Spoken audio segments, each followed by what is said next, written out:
ఈ మధ్యలో యువతకి కూడా ఎక్సర్సైజ్ తగ్గింది. హ్మ్.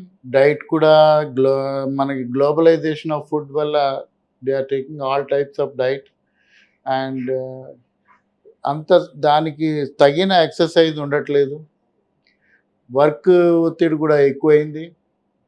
ఇవన్నీ ఉండడం వల్ల ultimately there is no time for exercise కూడా టైం దొరకట్లేదు. హ్మ్.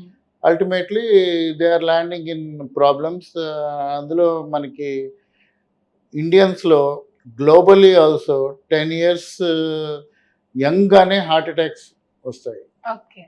మామూలుగా అందరికీ వాట్ కనుక్కున్నదేంటంటే, మనం ఇండియన్స్‌లో అది దేని కారణాల వల్ల రొటీన్ కారణాల వల్ల కాకుండా కూడా మన దాంట్లో ఆ జీన్ వల్ల హార్ట్ అటాక్స్ అనేది ఎక్కువుంది. హ్మ్. ఈ మధ్యలో అది పెరిగింది. అది గ్లోబలైజేషన్ ఆఫ్ ఫుడ్. మనం అన్నీ ఫాస్ట్ ఫుడ్‌లు ఎక్కువ ప్రిఫర్ చేస్తున్నాం. టైం ఉండట్లేదు. సో, ఫ్యా ఆయిల్ సరుకు ఎక్కువ తింటున్నాము.